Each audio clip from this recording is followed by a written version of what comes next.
Yo, yo, yo. Okay, this is take number 2. Hopefully we have it right this time. Man, talk about some technical difficulties, man. I apologize. Let's see. Let's see if it... Yeah, we're showing we're live now. Okay, here we go. Tim back trucking. He said, it's about damn time. I'm so sorry. We've been working through technical issues, and I found out why last night on... I was a guest co-host on Trucker Todd's channel last night. I found out why there was a bunch of echo, and it was because of the way I had my setup going. Because by the way, this is my son Nathan. Nathan right there is on the right hand side of your screen. That's my son. He's a phenomenal guitar player. But we were sitting here trying to do a test run, and he said he had a lot of echo on his end. And I was like, man, that's what happened on Trucker Todd's channel last night. There was a lot of echo. I was like, maybe it's me. So we had to work some stuff out. We finally got it. So we're sorry, man. Well, I'm sorry. It's not Nathan. Nothing to do with Nathan. It's me. So anyway, yeah, man. So...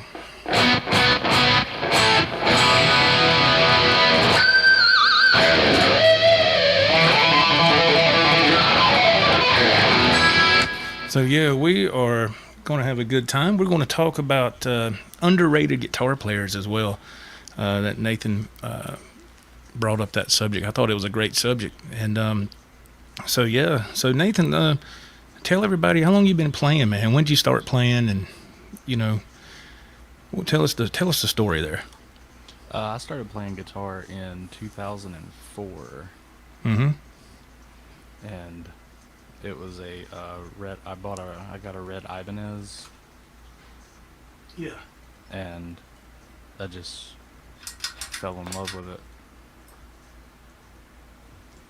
Cool, man. Was that the? I'm trying to cut down some. I got fans going in here and everything, and the air is blowing. So I'm sorry if that's in the background. Was that the? Was that the time I bought the blue one, and then I got you that dark red one? Yes. Okay, and we got that from was it AMS we got those? I believe so, yes. Oh, okay. Yeah. Okay, cool. All right. Bumble is in the house. He goes, uh-oh, Nathan and Joe. That's right. Tag team. Tim back trucking says he's going to be cooking dinner while listening. Yeah, man. Thank you for sticking around. And Bumble is likes your room, Nathan. He likes your room. You. He says it's really cool. And yeah, Nathan's got a lot of guitars, man. And I don't know where he gets that from. But anyway, so, yeah, that's cool. But underrated guitar players, man. Who was one that pops in your head right offhand? Off the top of my head, Blue Saraceno. Blue Saraceno, wow. Yeah, I remember I came across him many years ago when I was a teenager. I was in high school, and I had...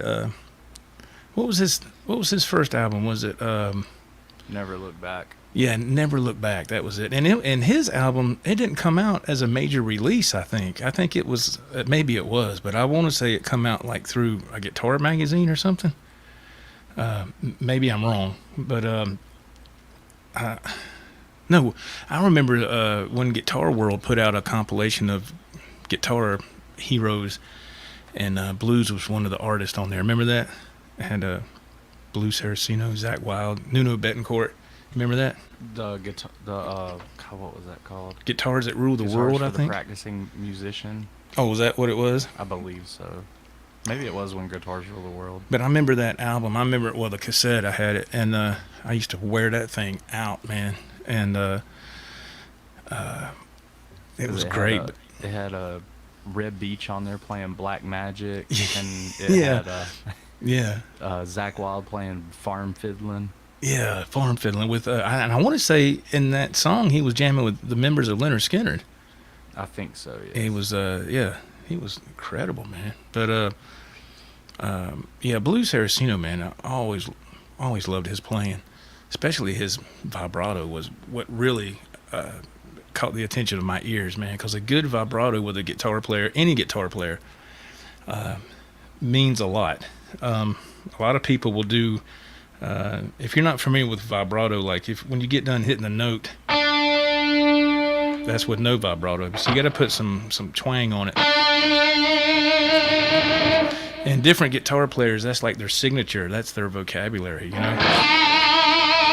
So, you know, if like B.B. King would be, he had that real fast. I can't do it. He had that real fast twang, but then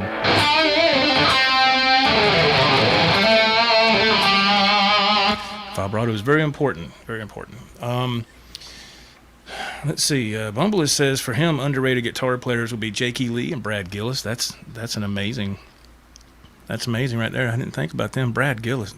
Yeah, I remember when he put out a solo album all those years ago, and he had different players joining him on that album. I can't remember the name of it. Do you remember that, Nathan? I don't. You know Brad Gillis is good when he got the gig to fill in for Randy Rhoads, though. Yeah, absolutely.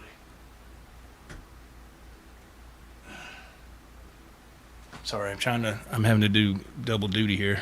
Pull up the chat on there too. Yeah, we all know that Brad Gillis had to fill in for Randy because of course, the plane crash. But man, I remember hearing Brad Gillis tell that story how he had to go meet Ozzy and he had to learn all those songs in like 6 hours or something, or just barely overnight or something. That's crazy. Insane. I was like, dang, man, how in the world do you do that? I couldn't do it. There's no way. I've been playing for 20 years almost, and I still can't play freaking Mr. Crowley. I can't. There's a bunch of songs I can't play, which you know that. There's a bunch of songs you play that I can't touch. And I can say, though, for Nathan, I can say, man, when he was coming up, the only thing I showed him was this little blues rhythm right here.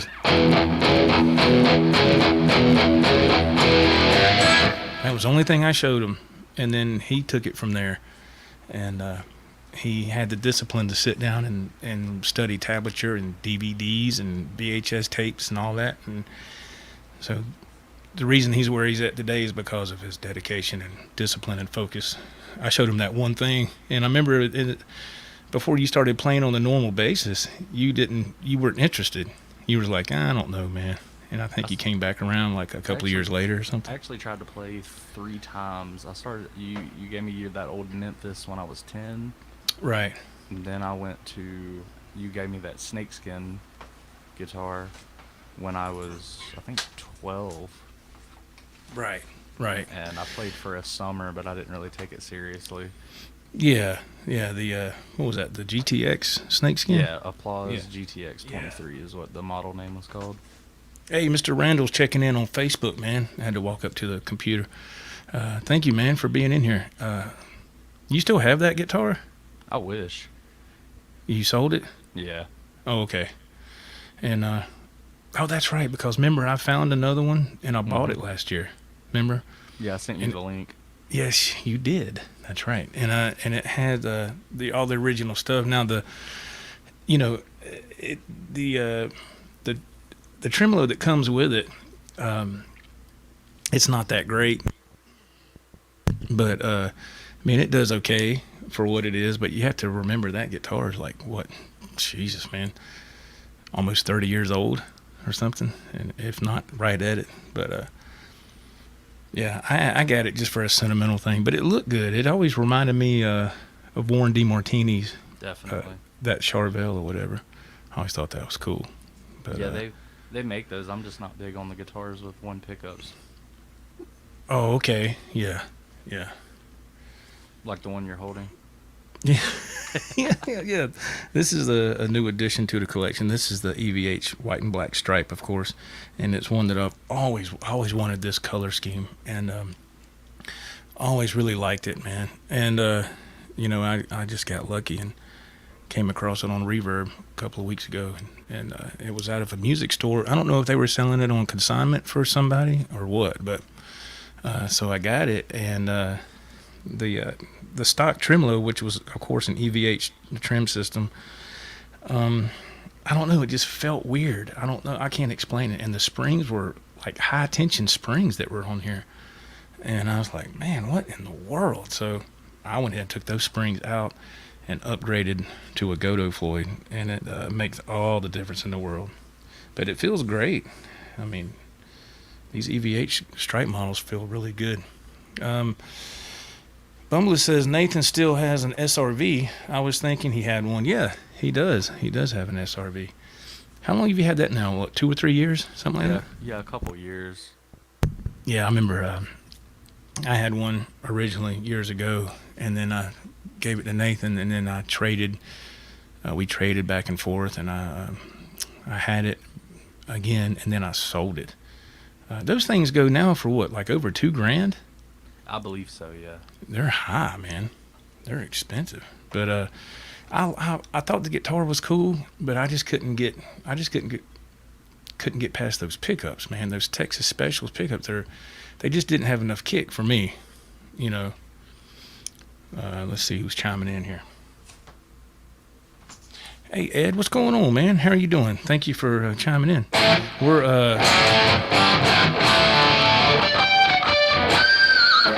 We're just messing around, man. We're talking about guitars and underrated guitar players, and we're going to play a couple of tunes here and there. And yeah, I did have the SRV for a while, and then I sold it. Man, I sold it for a steal, but I needed money.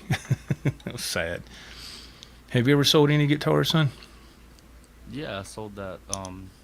I sold my first guitar, which I wish I wouldn't have. That red Ibanez. Oh, did you? Oh, okay. And that snakeskin one. Oh, okay. I sold the. What else did I have? I had a Washburn N1. I sold that. Right. I had a I think a Telecaster I sold. I think that was it though. The N1 is that sold? Do what now?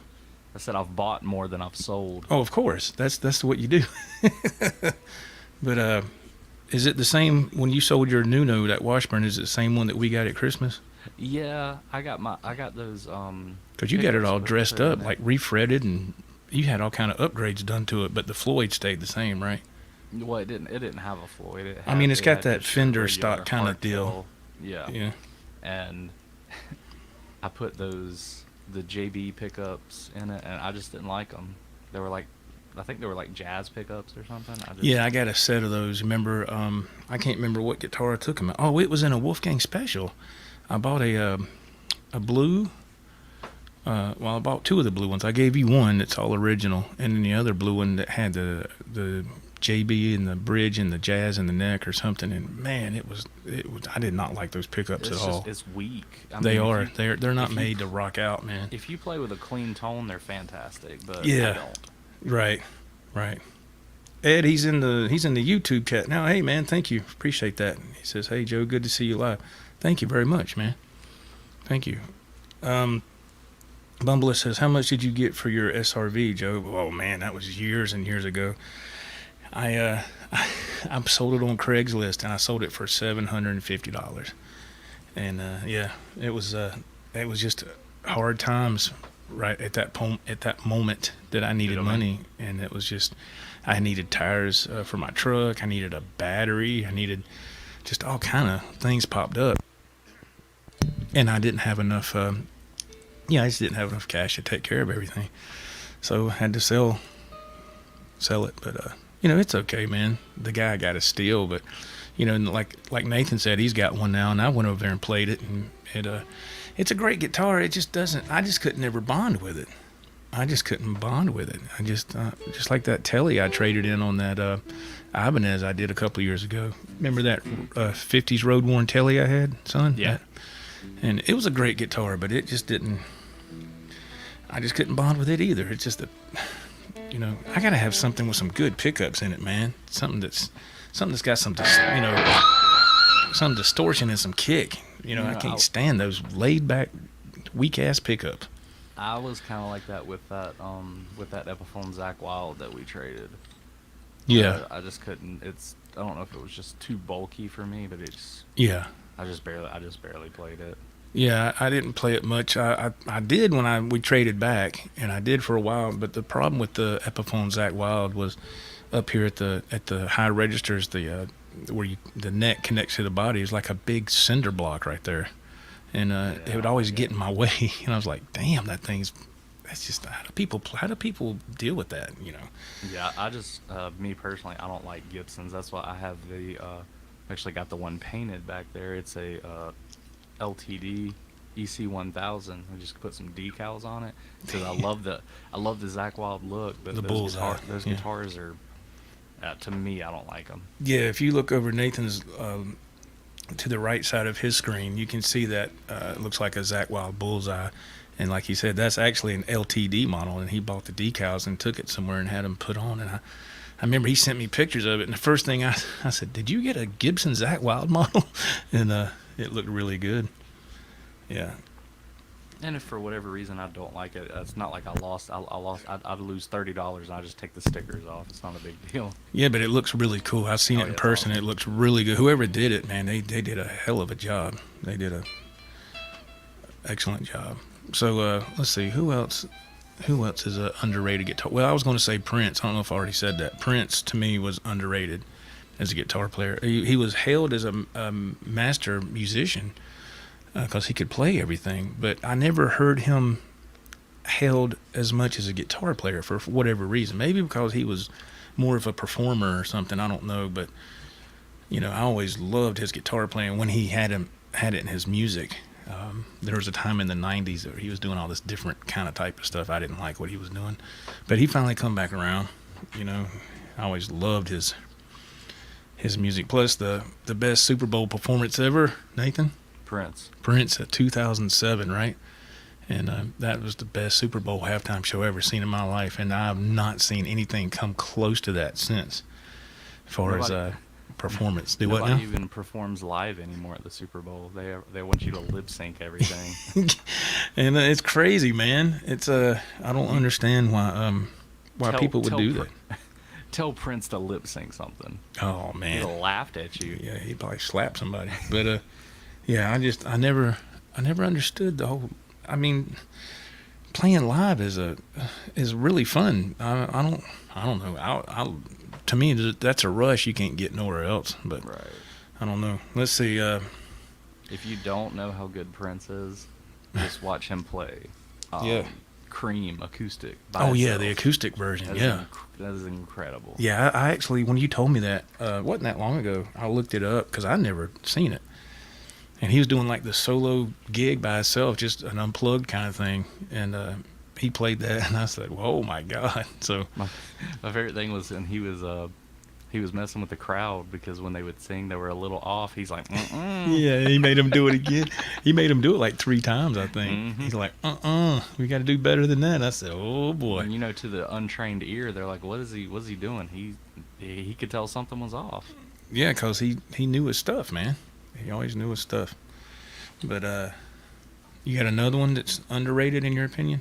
Yes. I like some of their songs, but this guy, just like enjoying watching him play, and you can watch him on like his little Instagram clips. That's when you'll really see how good he is and how he uses the bar for things like, specifically like vibrato. But that's Neil Schon from Journey. Yeah, Neil Schon, insanely awesome. Good.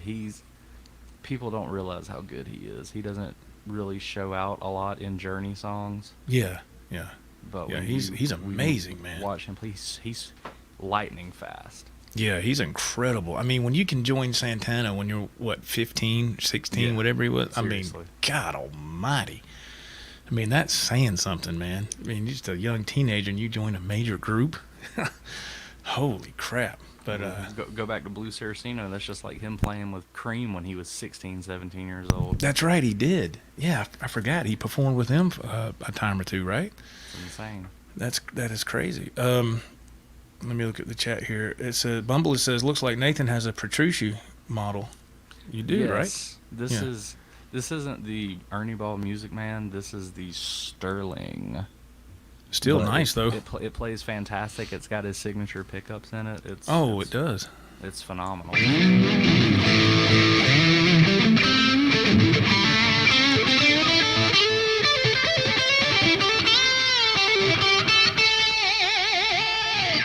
Wow, sounds amazing. I didn't know it had his signature pickups in there. Yeah, and it's the only guitar I've ever had that didn't have a locking stuff Yeah. on it that it will stay in tune. I don't understand how it does. I Well, don't I'm either. sure it's got locking tuners, right? But Yeah, well, it's got the locking tuners on the back. yeah, that's what. But Yeah, but what I'm saying is it just a regular plastic nut, or is it Yeah. a? I don't see how that thing stays in tune. Whoa. I don't see how it stays in tune, man. Let's see. Bumble mentions. He says Rory Clark. I don't think anyone remembers him. I remember Rory Clark. I can't say his name. Rory Clark from Hee Haw, and he was incredible, man. He was a master at the guitar, and I think banjo and probably some other everything. things too. If I don't know how many people actually get into his music, but that's actually what inspired John Five to play the guitar. Sure was. It was Was Hee Hee Haw. Haw. Yeah, sure was. Yeah, sure was. That's why if you watch his instrumental stuff, that's he plays a mandolin, a banjo. He'll do like little banjo rolls Yeah. on his telly. He's insane. He's amazing. And you got to see John Five live, didn't you? A couple of times. Yes, Yeah. it's a weird concert. It's almost like walking into a Um, horror movie. a fun house or something. it's like walking into like an old like 50s style horror movie, like black and white horror movie. Yeah, he But- gets off on that stuff, which is He I does. think it's cool on his show. I think it looks cool. Yeah, it looks awesome. It's we went in like February, and it was like Halloween in February. It was insane. But watching him play, the thing I like about him is if you listen to one of his albums, each song sounds different. Like you'll get some Right. bluesy stuff, you'll get some jazzy stuff, you'll get some country, Right. you'll get some rock, you'll get some metal, you'll get a little bit of everything. Yeah. Yeah. That's cool, man. I've never had a chance to see him live because, of course, every time somebody comes around here, it's like in the middle of the week or something, and I can't do that. Let's see. Let me get back to the chat. Let's see what people are saying. Mr. Tim Backtruckin, thank you, sir. He says Chris Shiflett, is that right? And Robbie Krieger. Yeah, that's great, man. Robbie Yeah. Krieger is incredible. I Yeah, think he's he was on my list too. I think it was the 60s, so if everybody got overshadowed by Hendrix. Everybody. Yeah. I Nathan is a huge Doors fan. He's been a fan of theirs for many years, and he didn't get that from me. He got that from my cousin, I think, and Roger. Roger is a shout out diehard Doors fan, and I shout like out one to song. Roger. Yeah, shout out to my cousin Roger. He's in. You see him on Facebook? He's in Ireland or something? Or I don't know. It's pretty over there wherever it is. yeah, he's taking talking about taking a trip. Wow, hope he gets back safe. And Me too. but yeah, Robbie Krieger. Yeah, I mean that's a great one to throw out there. That's true. He is underrated. Mr. Ed says I agree. Prince's SB performance was incredible. Having it the Super Bowl performance was incredible. Having it rain during Purple Rain was special too. That's what gave me goosebumps, man. When he was playing that, remember that, Nathan? When he was playing and I was like, oh my God, the stars could not align any better than that. And when he got off that stage, he was on cloud 9, man. And that was incredible. But yeah, and knowing Prince, like we've seen him. He went on in there with a chip on his shoulder with something to prove, like, I'm gonna deliver you the best show you've ever seen. Well, but the thing is, he could always back it up. Always. He could always back it up. You never seen that guy deliver a half-ass performance. I mean, it was his practice regimen, his playing regimen was insane. All that stuff, man. Even when I've got some audiobooks on Purple Rain about how that movie came to life because they wanted Prince to be in it from the get-go, and he actually came up with the name. He told the director of the movie, he said, "Can we call it Purple Rain?" And the director was like, "Wow, that's amazing." He goes, "Yeah, we can definitely do that." And but during the what do you call it? The practice sessions with him and the Revolution, when they were doing all the dance routines, have you seen that on YouTube? I don't believe so. No. They're in like this warehouse, and they're practicing all their numbers, and mainly his whole band's playing and everything, and he's okay, you need to do this over here, and they do it, man, and everybody is on their mark because he had a strict practice regimen, and nobody fouled up in that group. Boy, they knew what they was doing, and but everybody was disciplined, and they took direction from him really well. Mr. Ed says, I think Rick Emmett is underrated too. Yeah, that's a band that I never got into, and I bought a documentary about Triumph. Was it earlier this year? I got it from Amazon. It's really a great documentary. Have you seen it, Nathan? I haven't. It's really good. I didn't know. I'm gonna be honest with you. I didn't know nothing about Triumph. I didn't know nothing about them. I remember Rick Emmett from those guitar lesson videos from back in the VHS days. Yeah, he was on that collaboration of Starlix videos. Yes. And I always remember he had a big, thick guitar. I was like, damn, why's he got such a bulky guitar? But that's just what he liked. But there was so many great players on there. Brian May. Yeah. Oh man. Brad Gillis that we talked about earlier. Oh God. Yeah, we were talking about him. Yeah. Yeah. Albert Lee was incredible. I'm not a big jazz guy, but Larry Carlton was on there. He was incredible. Yeah, he's incredible. Jim Guidry in the chat. What's up, brother? I can't get to the laptop to highlight comments, so of course my boy Michelangelo was on there.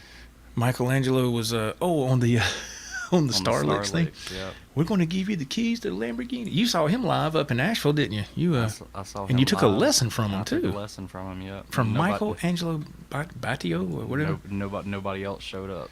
So what you mean for the lessons? For the lesson. Okay, so this is what happened. I sat in my car. They said get there early because it was a lesson. So it was that sound check and all that. So I got there and I just kind of sat in the car for a minute.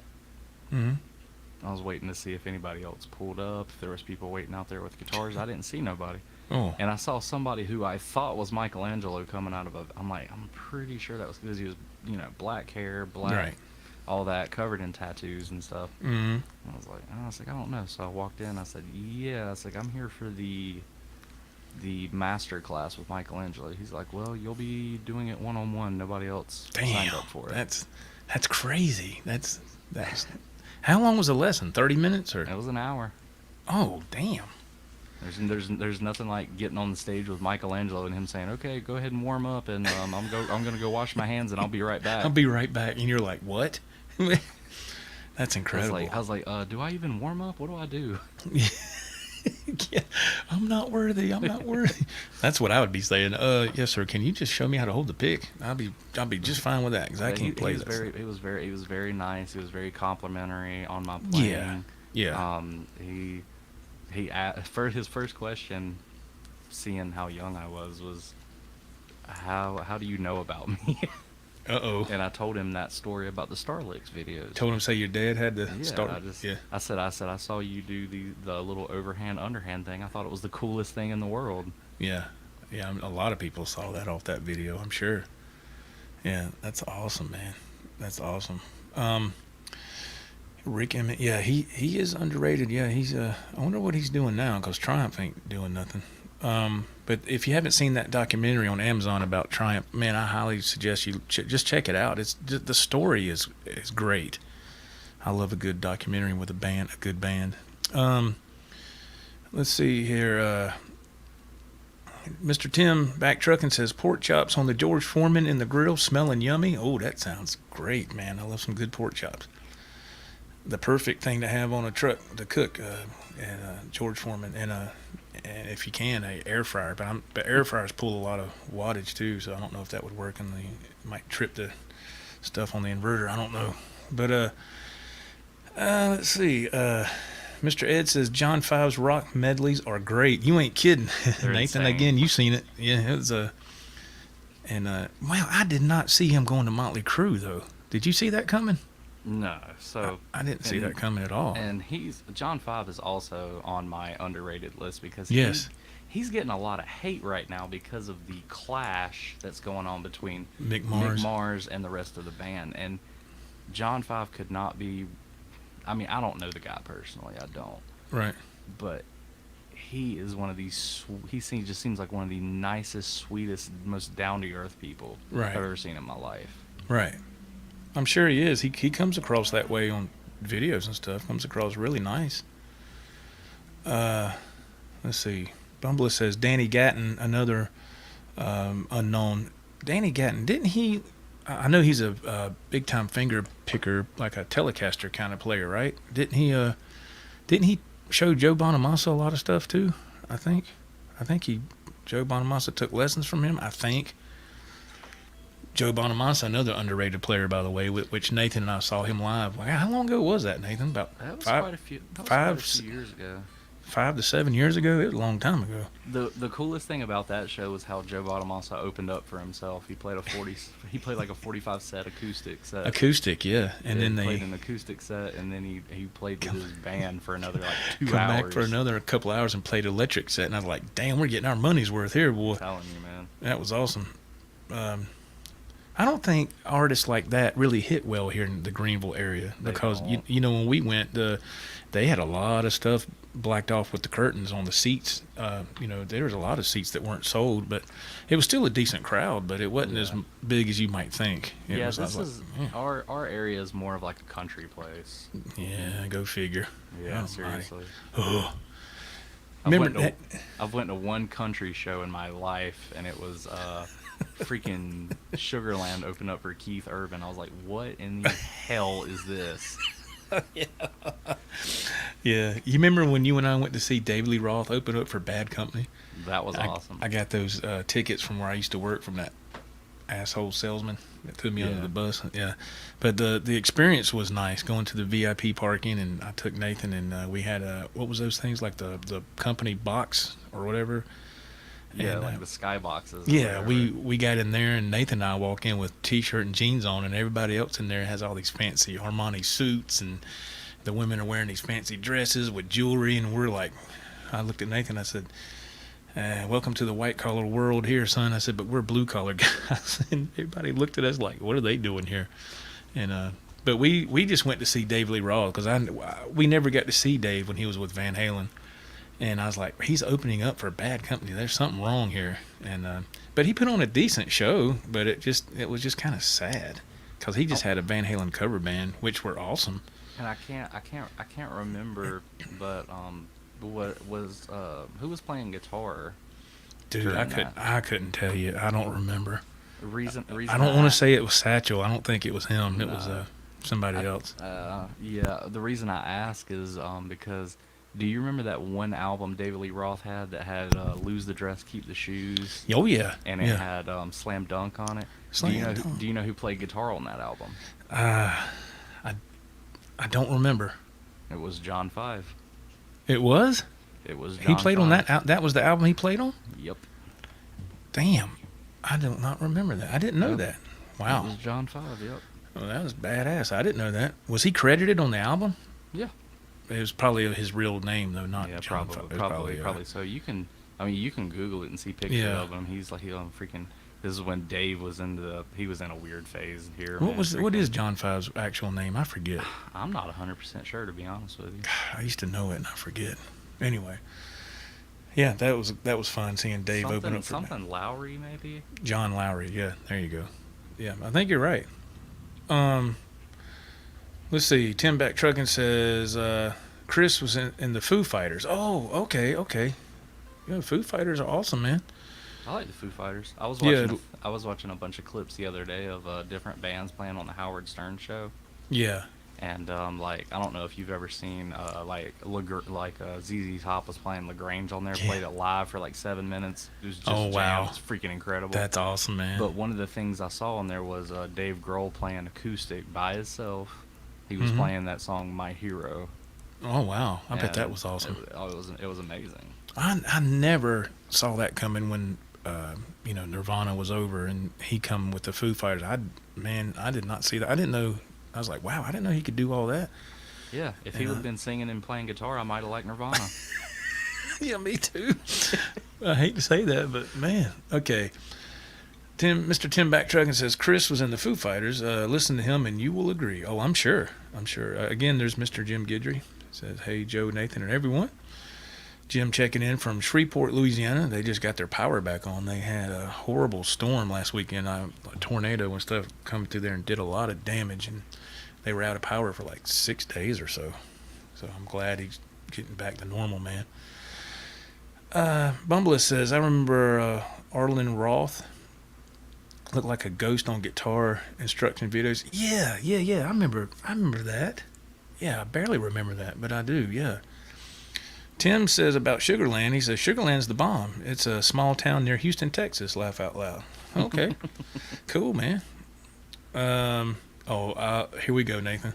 Bumbless says, then there was a Van Halen instruction video by a guy named Kurt Mitchell. Boy, do we ever remember him, right? God, yes. Damn, I used to watch that all the time. I would buy those videos just to watch him play. Because at that, man, how long ago was that, Nathan? That was Late 80s, early 90s. No, I mean, when I had those videos, it was was probably like 98 or something. And, I mean, I had the videos for a long time, but when I started showing them to you, you were probably about, 8, 10 years old? And that was the first time I seen somebody that would actually nail the Van Halen stuff note for note and would kind of show you, but he moved so fast. You know, he was like, okay, and here we go. And he would do it, and I was like, damn, dude, can you slow down? And you kept rewinding the video and going back, and I would always miss what I said. I can't follow what he's talking about, but he made some good money off that stuff at the time, and then you know, DVDs came out and everything started going to digital, and he just kind of faded away, which is kind of sad because I always thought he was incredible. Oh yeah. I'll tell you who else was really bad at Go ahead. when we bought those tapes. You bought those tapes. It was I think it was called what was it called, Hot Licks, I think, and it was a 2 VHS tape of Eric Johnson. Oh yeah, one of my favorite guitar players, Eric Johnson, and I got to see him during the Nathan, the Experience Hendrix tour, Yes. and I went to Atlanta to the Fox Theater with my old drummer friend Dave Matherly, we called him. He was an incredible drummer, and he actually bought me a ticket to go to that show, and I got to see it. That's the one and only time I've seen Eric Johnson. But anyway, what Nathan's talking about, yeah, it was a 2 VHS tape set, and you know, it's one of those things where they show you how to play something, but they don't break it down. You know, they just, here's what you do.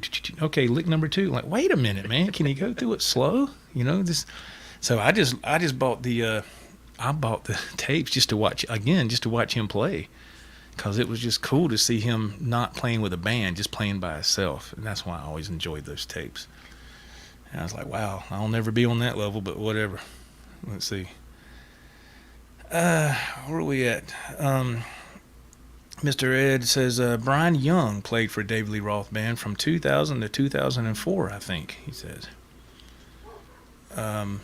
Ed also chimes in. He says, I went to see Kenny Chesney's show at Gillette Stadium just to see Sammy and the Wabos perform. Keith Urban was there. Keith Urban was there too. He is an amazing guitarist. I agree. Keith Urban is an incredible guitar player. What, Nathan? What you saying? I just said Sammy. Sammy's incredible. Oh, but man. Keith Urban, I'm not big into country music, but that's about as far as country as I go. Me too. He's incredible. But I've seen him live, and I took Cheryl to see him live, and I was like, wow, that was an incredible show. I mean, everything was just on the money, man. Everything was in tune. Everything was on point. His band is incredible. His vocals were out of this world, and it was just, his playing was just like, he was just so relaxed.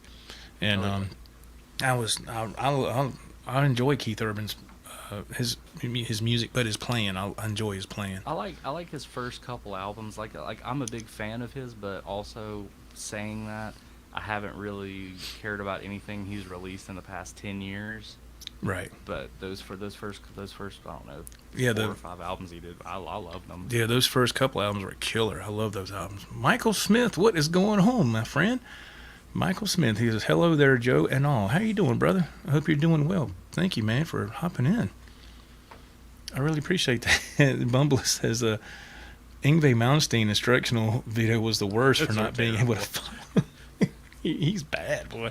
I was like, oh my God. First of all, I can't do that. And, you know, he does cameos. Yeah, that's right, for that cameo. I wonder how much he charges for that. I can tell you right now how much he charges. He doesn't quite charge $500. He charges $499.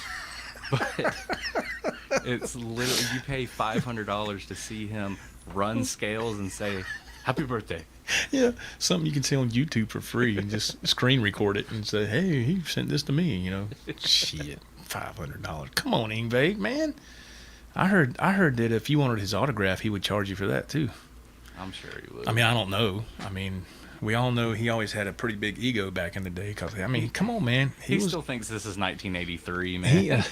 He still is badass. I'm not. Oh, he's great. I'm not saying that wrong, I love watching him play.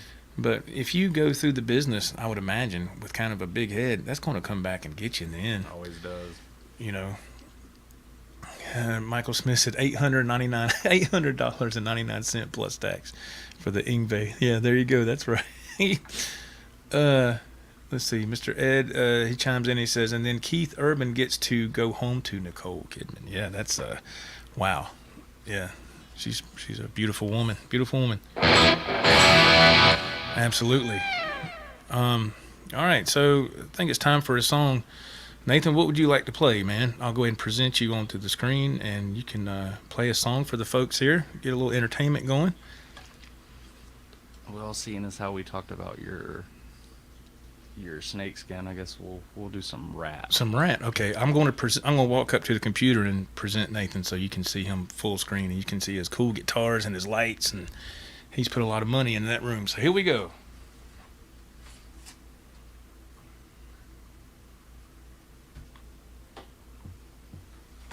Take it away.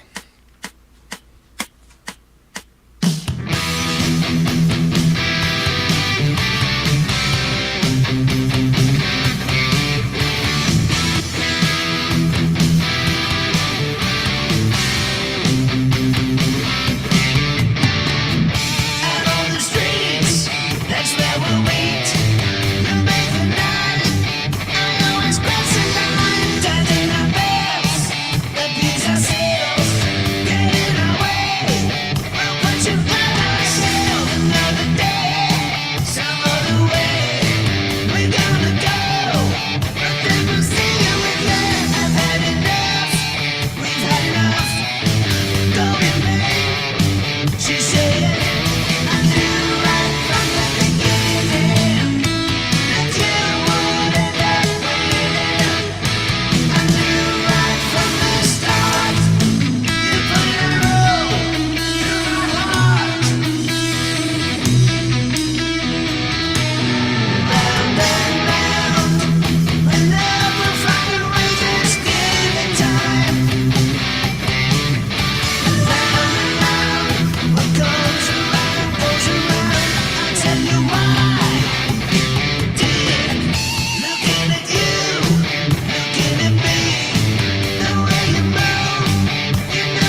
Wow, that was incredible, son. Awesome job with the rat. Man, Round and Round. I've always loved that song, man. That's a song I will not attempt at all. And the fact, this is when I was learning this a couple weeks ago. I was sitting there thinking, you imagine like that first album Rat put out, Yeah, Out of the Cellar. amazing. He was playing amazing for album. 4 years when that came out. Really? That was incredible. Warren DiMartino had been playing for 4 years when that Yes. come out. I think his nickname back then was they called him Torch. That's what I heard in one of my audiobooks. They I called believe him it. Torch. Yeah, he was amazing. All right, man. Tim back trucking says freaking badass. The room is badass and the guitar playing is great. He loves Rat. Thank you, Tim. Thank you for the horns up for Nathan. I appreciate that. Mr. Ed says sounds great. Miss Sandra is in the house. She goes, hit that like button. Thank you very much. Miss Sandra, by the way, I don't know if you saw the response, but I did listen to all your episodes of the night shift, and it was awesome, man. I keep looking at the wrong camera. I'm supposed to be looking here, and it was awesome. I really enjoyed it. I was going down the road in the big rig, and I said, let me listen to this. I listened to one after the other, all of them. It was excellent narration. Let's see. Bumbless says Warren D. Martini and the King, Robin Crosby, great guitar players. Yeah, man, they're incredible. That was an incredible guitar duo. I mean, my hat's off to Rat, especially the first 2 albums was just amazing. Bumbless says great playing. Nathan's super good. That's right. He's put his time in. I told you. And oh, my chat faded. It says retry. There we go. All right, let's see. Miss Sandra says hi, chat. Hi, Joe and Nathan. Hey, Miss Sandra, thank you for helping out with the moderation here. I appreciate that. Mr. Ed chimes in. He says, great job. I'm watching this on my outdoor TV, so my whole neighborhood just heard that. Wow, that's awesome, man. Dang, Nathan, you just played for a neighborhood, man. Good. That's Tell him to go follow me. Yeah, follow Nathan. What is your YouTube channel, man? Is it? Right under the screen where it says Nathan Hughes Connection. Okay, all right. I didn't know if that's what you put your channel name, if that was it or what, because I know you've changed it a couple of times. Yeah. What, son? What? I just agreed with you and said Oh, yes. okay. I'm sorry. I thought you was going to say something. I didn't want to cut you off. Miss Sanders says, thank you, Joe. Yes, my pleasure. It was really good, man. I'm telling you. I was like, wow, that was freaking incredible. I love to hear stories on Reddit about different crazy things. I love listening to that. And it's awesome. Yes, Mr. Ed says Sandra's stories are great. They are. They're phenomenal. Absolutely. And she does these things called guitar stories as well. Those are phenomenal too. I thought they were. I said, man, that's kick ass, man. Hell, I wouldn't know where to start with that stuff. But yeah, man, that was awesome, son. Let's see. So I guess I will try. I'm going to go back. I don't know. I'm not sure when this song came out. I'm going to say the early 80s, maybe 82, 83. It's not a big rocker like Rat, but it's still, to me, it's always a cool guitar song. And so I'm going to present myself onto the screen so you can see whatever. It's kind of hard with the split screen here. So let's see what we got here.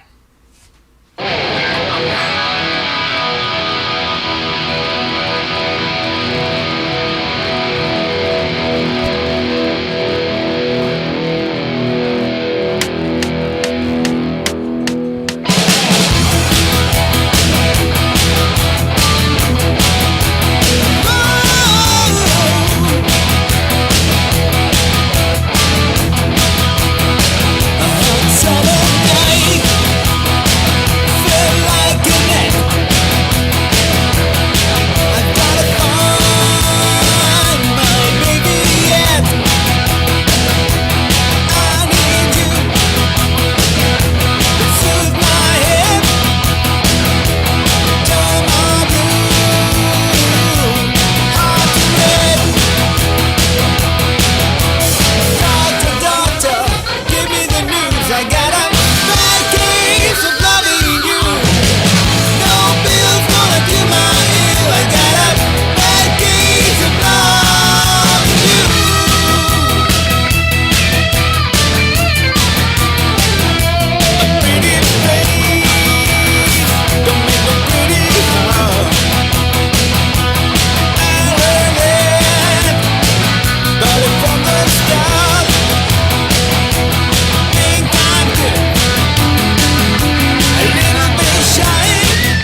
had me down. But do you wanna stay? It's what I do. There's on your lips. Shake my fist. Knock on wood. I've got it bad, and I got it good. Doctor, give me the news. I got a bad case of loving you. No pill's gonna do my ill. I got a bad case of loving you.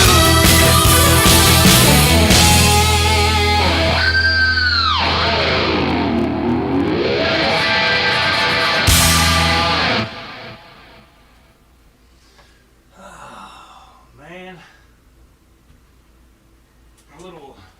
A little Robert Palmer. I've never even thought about trying to learn that song. It's a fun song, man. I've always loved that song. It's just blues in E, you know, and it's a fun song. I haven't played it in quite some time, so you can probably tell it wasn't quite as clean as I wanted. But anyway, yeah, Robert Palmer. I always enjoyed some of his songs, but I really enjoyed him in the group called the Power Station.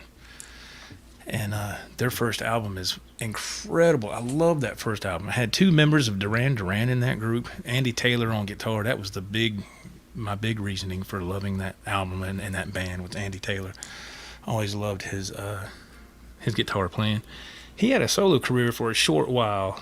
He played on a couple of Belinda Carlisle's solo songs in the 80s, and then he had a couple of solo songs he did for a movie. What was the name of that movie? It was some kind of gymnastics thing. I can't remember, but he did a couple of songs for that, and it was great. It was great.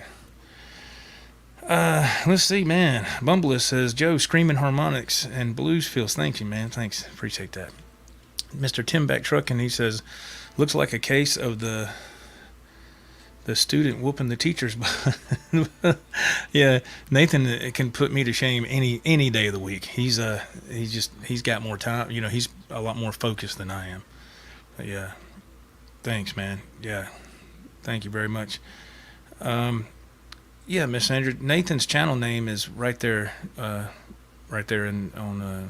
his title right there. Yeah, that's he's got a great channel too. And yeah, but so who else, Nathan? Any other guitar players come to mind that you think deserves more recognition? Well, two that we talked a little bit about, but I mentioned can't remember who said it in the chat, but Robbie Krieger. He's big on me because he did a lot of he played what's called flamenco style. Yeah. Where he's got the long nails and he does he plays classically. Yes. And it's insane. He was probably the only person I've ever heard that he did he played slide in an open minor tuning, which is just unheard of. I've never heard of that. Yeah, it was a song called End of the Night. It was a little out there. So so I like the Doors. A lot of their stuff is a little out there, but a little, yeah, exactly. But if you can get the right live stuff where they play blues, it's incredible.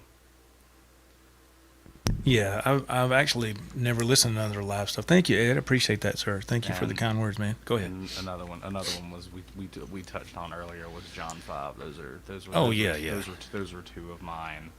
Yeah, John 5, incredible, man. But somebody that doesn't get enough. He's good. Everybody knows he's good, but somebody to me that doesn't. To me, they don't get enough love, and I'll always say that is Nuno Betancourt. Oh my God, he's getting. I've watched a few interviews with him or podcast not that long ago, past couple of weeks, and everybody is flipping out on his playing. And even Nuno said, "Well, where have all these people been for the past, Seriously. I mean, Nuno's always played that way. He's always just knocked them dead every time he's played. I was like, holy crap, how do y'all miss that? But it's just social media has kind of put extreme in the spotlight, which is great. That's a whole nother medium that a lot of people didn't know who Extreme was. I remember hearing Extreme for the first time, and I love that group. Their old stuff is incredible. And The first Extreme thing I heard was you had 3 sides to a story. Three sides to every story, yeah. And the first thing on there was I think the first song on there was called Warheads or something. Yeah, that I think song so. was okay, but the next song was Rest in Peace, and I love Yeah. that damn song. That song was so freaking cool. Yeah, I just loved them. Man, I loved what's his name? I'm drawing a blank. What's the Gary singer's Sharon. name? Gary Sharon. I love him in Extreme. And I know Van you did- Halen, that just didn't Yeah, mix no. well with me. I know you didn't really like Rise, but did you listen to any of the other stuff that I sent you? I have not. They did I can't remember the name of the song, Over the Rainbow, something like that. I can't remember off the top of my Yeah. head. But it was like the harmonies and all, because they had killer harmonies. Let's not forget of that. Oh too. man, yeah. Yeah, they've always had great harmonies, man. I've always loved their vocal chops. It's just incredible. Yeah, it's amazing. I think another guitar player for me that doesn't get a lot of recognition. Now, this might be kind of out there for some people that are listening or watching or even on the replay, but his name is Keith Scott, and he's the guitar player for Bryan Adams. And I've always been a huge fan of Bryan Adams, his early stuff. Cuts Like a Knife, and then of course Reckless when that came out. That was in my prime of my youth, man. I was 15. I hadn't got my guitar yet, but when I started listening to these Bryan Adams cassette albums in my Walkman, boy, I'm telling my age. I loved it. I was like, man, who is this, and why this music is incredible. And so that was another push for me to want to get a guitar, which I did the next year. But I always loved Bryan Adams, and Keith Scott is a big part of that sound. His solos are they're not flashy, they're pretty slow, but they speak so much. They say so much, man, with so little.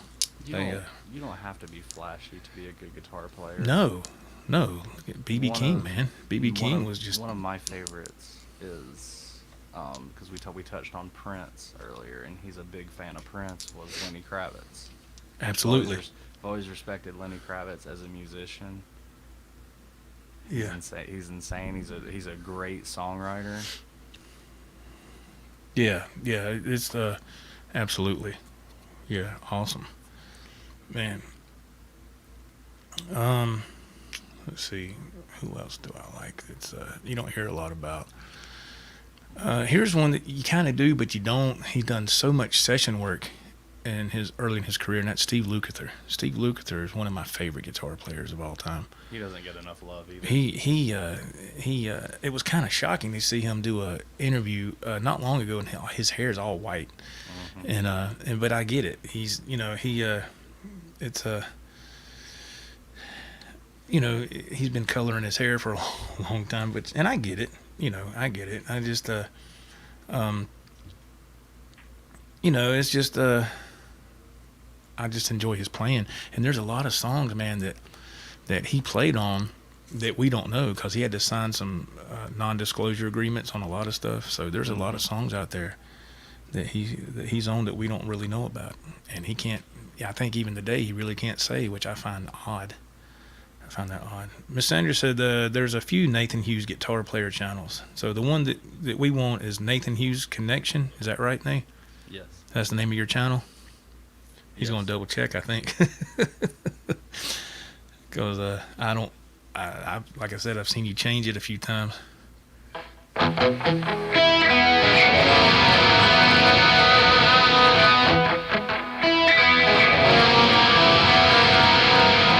sorry.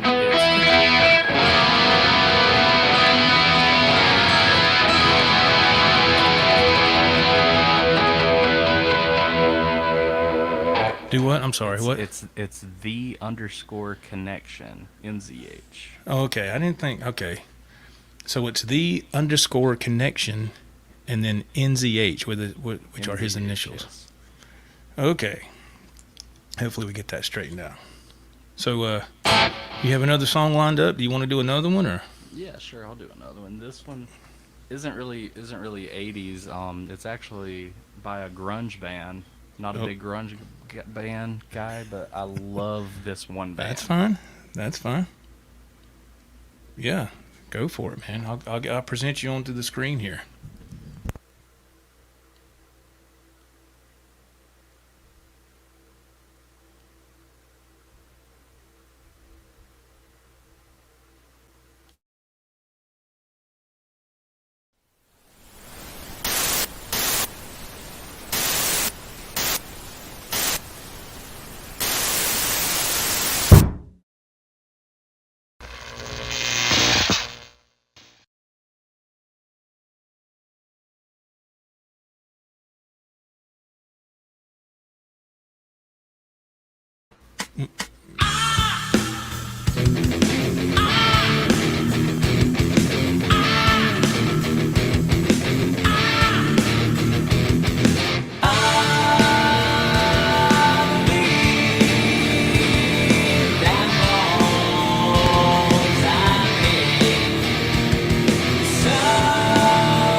That was awesome. Is that Alice in Chains? Yes, Alice in Chains, Them Bones. Oh, okay. See, I wasn't familiar with that song. Okay, that's awesome, man. That's awesome. I thought that's who that was. So Yeah, I one will. Of the, one of the very few grunge bands that had killer guitar players in it. Absolutely. Yeah. Rest in peace, Lane Staley, great singer, Bumbley says. And Miss Incredible Sanders says, I got to see Lane live. Thank the F for that. Yes, they were great, man. I'm going to compliment that with another Alice in Chains song, if you may entertain the thought of me doing that. Let's see what we got. Maybe we can get this right here.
right, man.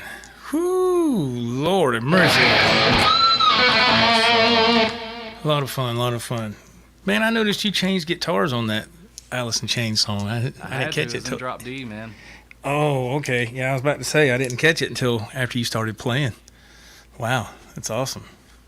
And that guitar you have there, that's the badass Ibanez that I got when I was about 16, and I gave it to Nathan. That is not a reproduction model. That's an original This when one's this special. came out. Yeah. You had a lot of work done to that, though, didn't you? A little bit, yes. I mean, did you have it refretted or? I don't think I had it refretted. I had this pickup installed. I had a DiMarzio liquefier put in here, Uh-huh. and a guy put in a new input jack in it. That's right. Yeah, I couldn't remember. Yeah.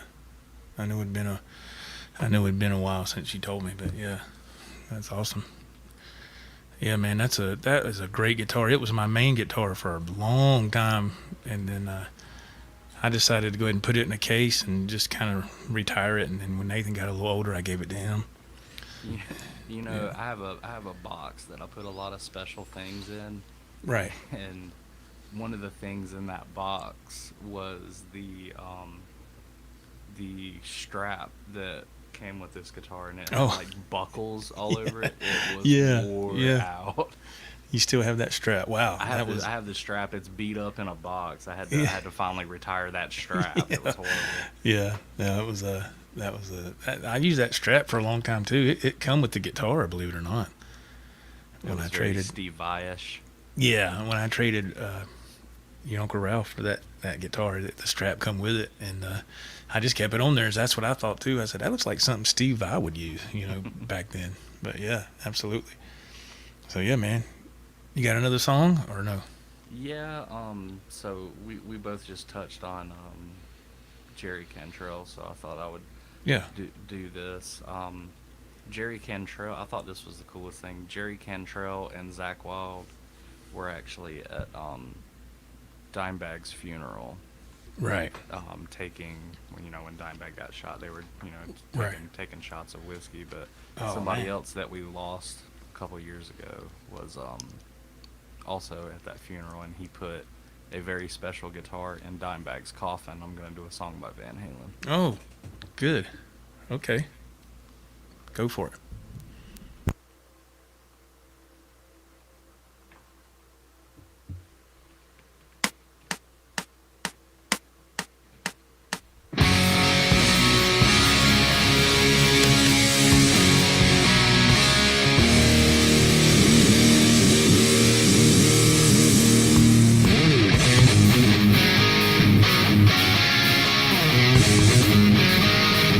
Ooh, yeah.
Oh man, somebody get me a doctor. Nathan, that was awesome, man. That was incredible. That's another song that I've never tried to mess with. And I need you to teach me that solo. It's not as hard as it looks. And Trucker Todd, let me address Trucker Todd. Trucker Todd, man, thank you for being in the chat. I'm glad you're in here because I wanted to let you know. I understand why you had that echo last night when I first jumped on your show, and it was because of me. It was because I was using the wrong mixer, as we know. But as you can hear now, I figured out how to get everything set back up the old way. So, because I was Todd, this is my son. If you are just joining this stream, this is my son right there, Nathan, and so we were trying to work out some bugs. He said, I got an echo on my end. And I said, wait a minute, you got an echo? And I said, wait, that happened last night. So I switched to mixers and switched some cables around, and I got it. So I need to take pictures of this stuff. So if I go back on Trucker Todd's channel, now I know how to set it up to play. Absolutely. Yeah, so now I can do it. Okay. Mr. Ed says, Nathan, that sounds great. Of course it does, man. He's got it going on. Bumbleless, I'm sorry. Dang, Nathan be a player. That's right. Jeff K, he said, Mad Town, what's going on? Hey, Jeff K, how are you doing, man? For show, he says. Thank you for being here. Thank you so much. Charlie S is in the chat. What's up, man? He says, hey, Nathan, what's going on? Charlie S says. I ain't seen Charlie in a while. Trucker Todd says, sounds great now. He says, hi, Nathan. Nice to meet you. That was the gentleman's show I was on last night, Nathan. That's Trucker, okay, cool. Trucker Todd. Very nice man. So, yeah. So that was some Van Halen. So I want to also play a Nathan went back to the early Van Halen. I'm going to go to the Van Hagar era. So I hope this works out. Let's see how it goes.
awesome. Thanks, man. I always love that song. This song gets me pumped up. Boy, I love that song. That whole album doesn't get enough love because that whole album, it starts with Pound Cake and ends with that song. It's incredible. You mean Jump, right? Jump. The ending of Jump is actually no. I mean the album of album of For Unlawful Carnal Knowledge. It starts with Pound Cake and then ends with Top of the World. It's an incredible album. Yes. I love that album. Let's see. I'm missing the chat here. Ed says, one of my favorite Van Hagar songs. This one always pumps me up. Me too, man. Trucker Todd says, now we're getting in my era of music. I love this kind of stuff. Thank you, Mr. Todd. Appreciate that. Rando, what's going on? He says, nice playing. Thank you very much. I think Tim had to leave. Great music, guys. Loved every song. Going to get off, but y'all have a great rest of your show. I appreciate all the good music and talk. Thank you, Mr. Tim. Thank you for taking the time to stop in and participate, man. Thank you, everybody, for spending some time with us. Bumbler says, Joe sounding just like Eddie. No. No, sir. Far from. I appreciate those words, but no, man. Rando says, what amp is he using? I'm actually using the Headrush Prime effects unit. I've had it for maybe a month now. I'm using the Headrush Prime, and I'm going out of that into my mixer, and out of the mixer into the interface, and then from the interface into the computer, sir. So Headrush Prime, that's what I'm using. Yep, Bumblish, you're right. Yeah, man. And a few pedals. Yeah, I do have another pedal board over here to the side that has like the EVH flanger. Of course, the MXR Phase 90. You got to have the Phase 90 if you want to be in Eddie's neck of the woods, right? And then EVH 5150 overdrive, and I got a chromatic tuner and then a Vox Wah, and so that is the pedal board beside the Headrush Prime unit. Because there's a few pedals, man, I just like to use that I have on hand. That yes, you can get these effects on the Headrush Prime, but some of them, it's a great unit. Don't get me wrong, but some of them, the things I was dialing, it sounded a little real digital, and I was like, I don't like that. So I just use those pedals. Ed says, Sammy, good night, Greensboro. We'll see you next tour, Eddie, Alex, Mikey, and the Red Rocker. Good night. Yeah, that's right, man. Yeah, how can you not love the Van Hagar era? That's actually when I got into Van Halen, man, was their first album, 5150. I mean, not that I hadn't heard of Van Halen before that, but I really got into them big time from the album 5150. And that just had me hook, line, and sinker. Then I went back and got the Roth era albums, and I was going to school, man. And yeah, that was in '86, right? Yeah, 5150 was in '86. So I was nothing but Van Halen for a long time, and just nonstop, you know. But yeah, you got another one, son? Yeah, I think so. Okay. You dial one up, and I'll dial one up, and then we'll leave it up to the people if they want us to keep playing or not. We'll leave it up to the audience. Do y'all want to hear some more music? We'll have a Toyota before you. Yeah. Yeah. Oh, where is my damn sound effects? There it is. There we go. Yeah.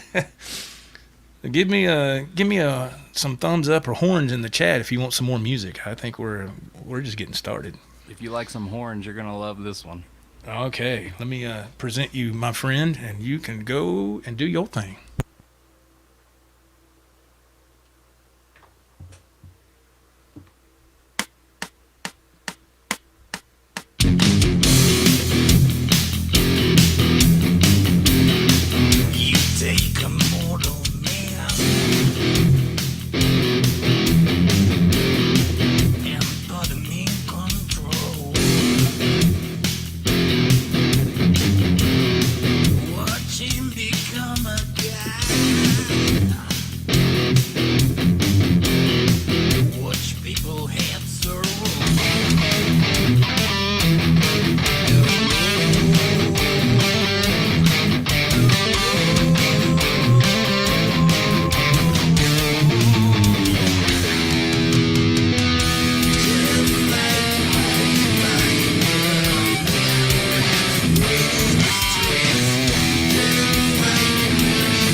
Yeah, man.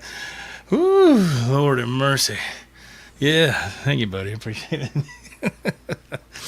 Always love that song. Man, I haven't played that in a while either. Damn. But it's fun. It's fun to mess with. You know what I'm saying? It's fun to mess with. All right, man. Well, Nathan, I think we're going to get ready to sign off, man. We've been on here for, I think, over an hour. And I like to go between an hour and a half tops. Okay. Good Lord. We've been on longer than that. It's been an hour and 40 minutes. I did not know that. Wow. Time flies when you're having fun, right? Of course. Everybody subscribe to my son's channel and check it out. And thank y'all for tuning in to this father and son jam. I had a great time talking about underrated guitar players and guitar stuff in general and getting the jam with my son. And it's a lot of fun. So, Nathan, is there anything you want to add? Follow me. Follow. And what's your channel again? _connection. The and then the underscore symbol. Connection NZH. Okay. All right. That's it. Thank y'all, everybody, for tuning in. Appreciate it very much. And tomorrow night I'll be interviewing Ricky Hull, owner-operator for his own company, Major Trucking. Be back here tomorrow at 7:30 to tune in for that. And I hope to see you then. Take care, everybody. Bye-bye.